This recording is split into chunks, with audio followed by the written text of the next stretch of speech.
One member of our class of 2024 was not able to be with us last year, and he is with us today, and to introduce our class of 2024 inductee is Scott Weisz, class of 01. Scott here? Right?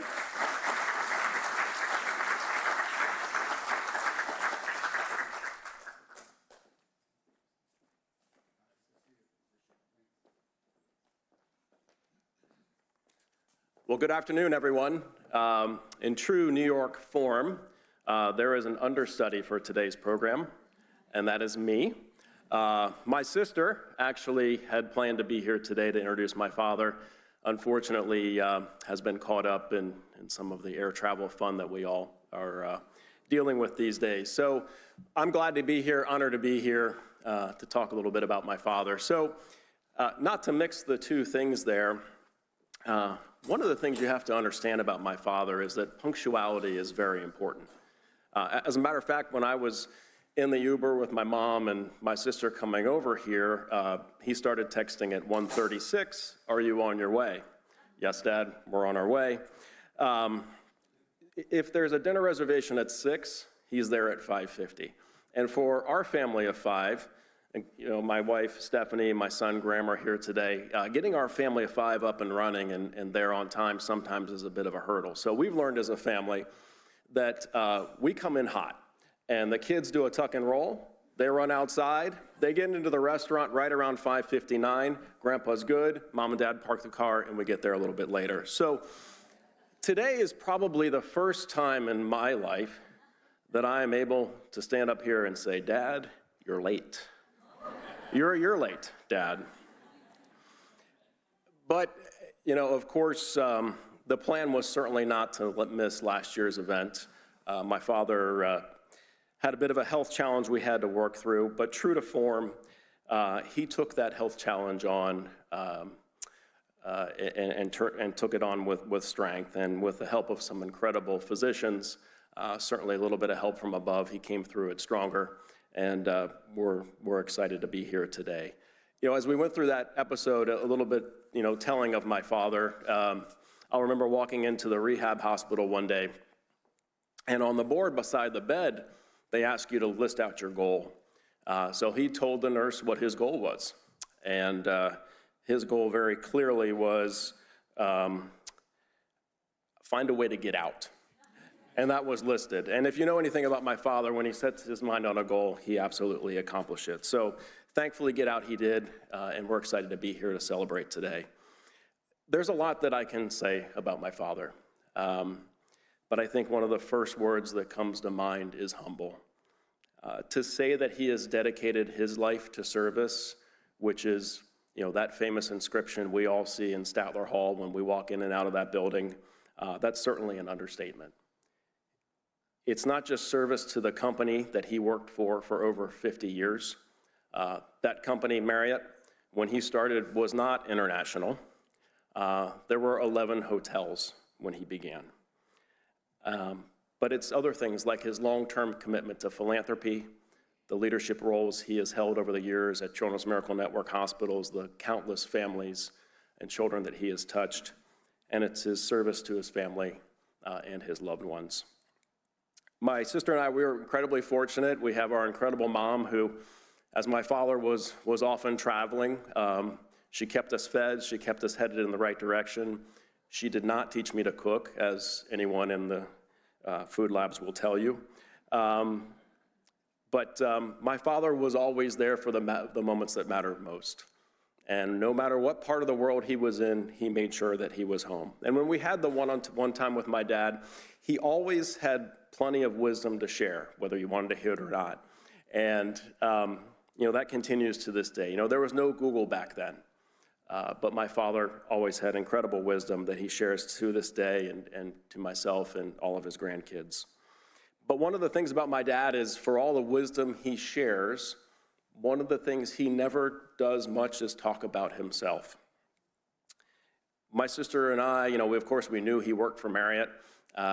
We knew his love for Cornell and so many of those things, but it wasn't until we went to college, it wasn't until we went to the hotel school and we started our careers that we really began to understand all of the things that he had accomplished over his life.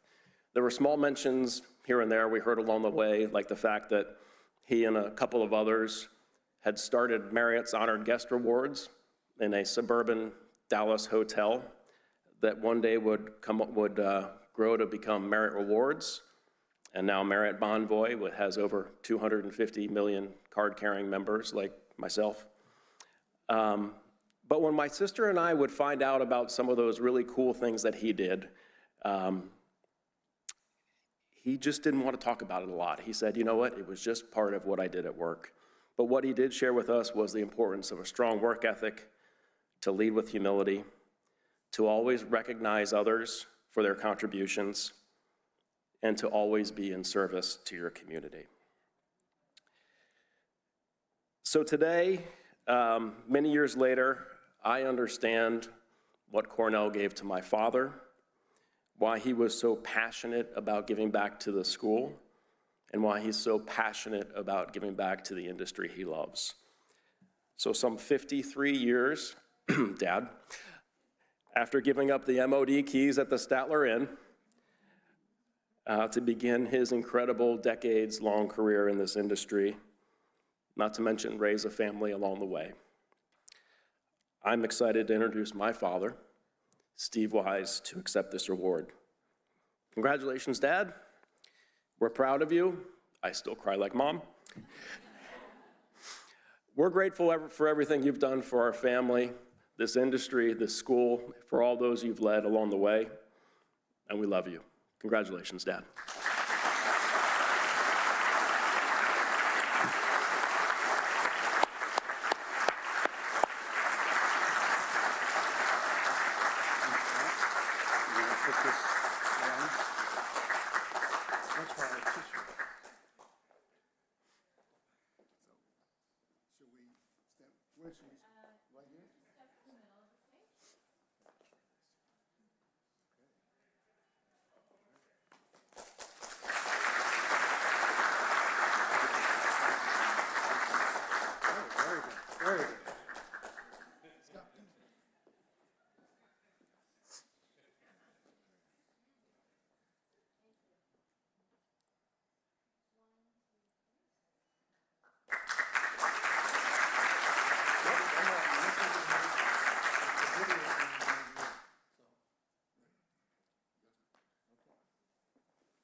That's why I have a box of tissue up here.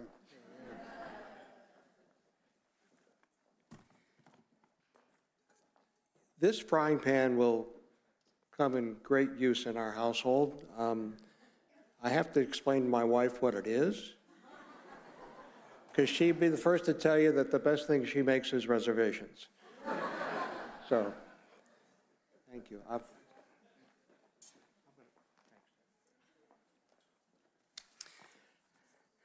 Allow me to express my very sincere appreciation to Dean Walsh, to Ted, to the nominating committee, and of course, and to the school for this terrific honor.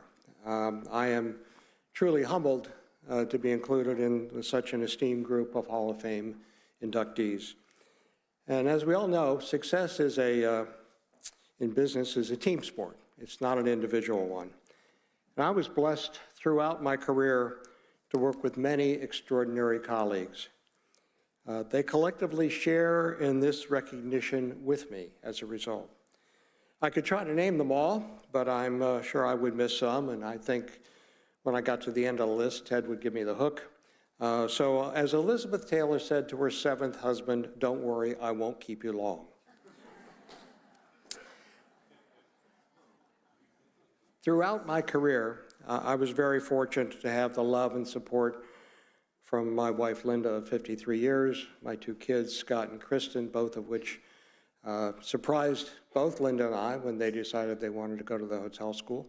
Not because it wasn't going to be a great place to go, but because, I don't know, based on the fact that I was seldom home because of my travels, I can remember Linda reporting one night saying that Scott said, "I'll never do what Dad does."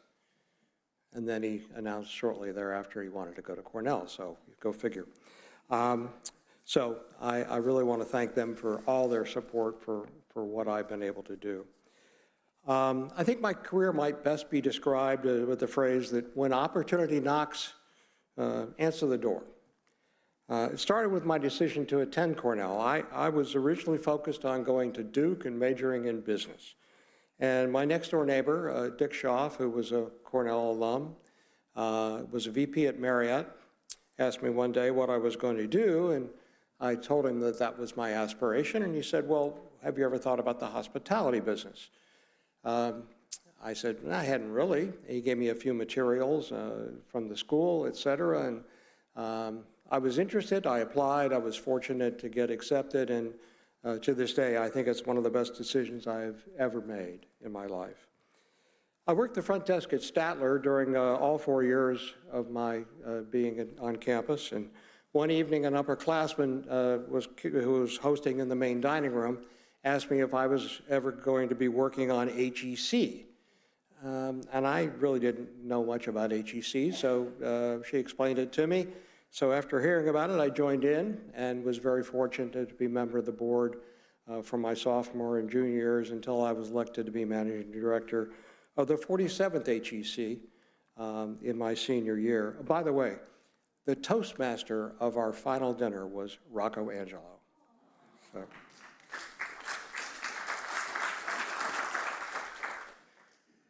I joined Marriott, as Scott mentioned, with very few hotels. Upon graduation, I was a management trainee in the front office. And a year later, after being transferred to Dallas as the assistant front office manager, I was there only 2 months when the front office manager left the company. Opportunity knocked. They asked me if I wanted to step into the front office manager role, and I gladly accepted. 2 years later, the same thing happened when the resident manager left. And so they asked me to step up and take on some more responsibilities, which gave me some more valuable experience. Fast forward, after several other roles in operations, I was promoted to Senior Vice President of Rooms Operations at Marriott headquarters. During one of my trips back to Ithaca for HEC, I was talking to Dean Beck and was expressing my thoughts about the fact that while the school had a terrific curriculum and a very robust faculty with great insights, it was lacking in any front-of-the-house operations coursework. Now, if you knew Bob Beck, you won't be shocked to hear his response. Put up or shut up. This turned into 14 years of my teaching 2 rooms operations courses every Friday for the fall semester. I really enjoyed the opportunity to interact with the students, and I really only stopped when my business responsibilities didn't allow me the opportunity and the time to do it. Fast forward, I was the regional vice president of the Mid-Atlantic region for Marriott and got a call from the president of Marriott Hotels asking me if I'd like to take on the role of senior vice president of sales and marketing. Now, if you've been keeping track, I was never a sales guy, right? I expressed my consideration, my appreciation for being considered for that job, but I reminded him that I wasn't a salesperson or a trained marketing person. And his response, you have a meeting with Bill Marriott tomorrow morning at 10 o'clock. After I had that same conversation with Mr. Marriott, he told me, don't worry, we have great sales and marketing people. I just need someone to lead them. So with that, I seized the opportunity. Several years later, Marriott consolidated all of our brands into one lodging business. And I was asked to continue to lead the sales and marketing organization as well as the various brand teams that were charged with keeping the distinctiveness of each of its brands' equity. While I was I a trained marketing and brand person? No, of course not, but then again, I decided not to shy away from that opportunity. And several years later, I got another one of those Sunday evening calls asking me if I wanted to become president of Marriott Vacation Club, which was Marriott's timeshare business. To be frank, I knew very little about the business and expressed that, and see if you can guess what the response was. You have a meeting with Bill Marriott tomorrow morning. So I told Bill that, I didn't really know much about the business, and I really wasn't sure I was the right guy, and he says, "Don't worry, you'll learn. I just need someone to find a way to grow the business." So knowing that he had my back, I was off to Orlando to start my new role, and again, an opportunity had knocked. 2001, another opportunity presented itself when, after leading Marriott Vacation Club for 14 years, by the way, Bill Minnick, who's being honored today, was on our team there and was one of the greatest contributors to our success. Marriott decided to spin off our business into a separate public company where I became president and CEO. Now, as a public company, you have to learn a few new things, not the least of which is having to deal with a bunch of stock analysts that know virtually nothing about your business and at least appear to be not old enough to shave. You have to develop the ability to politely tell someone who thinks that they know how you should do your job that while their ideas are interesting, they just won't work. So after leading Marriott Vacations for 12 years, and that had a market cap of over $7 billion and over 20,000 associates and 720,000 owners, I finally made the decision to retire. You know, I often get asked some advice about what I give people about getting into the business, and I think it can best be summed up in the following ways. A, always understand that while the customer is the center of all of our efforts, it is only achieved by taking care of your associates and working to develop them to their fullest potential. Next, if you focus on doing the very best job that you possibly in your current role, the future takes care of itself. While building a career vertically in one discipline is fine, having a diversity of experiences oftentimes will ready you for bigger and broader responsibilities. One thing I remind people of, that one of the strongest structures of the world is a pyramid because it has a nice wide base. And always strive to surround yourself with people that are smarter than you are and are willing to share a contrary point of view. Remember, no one is always right. As George Patton once said, if we're all thinking the same way, someone isn't thinking.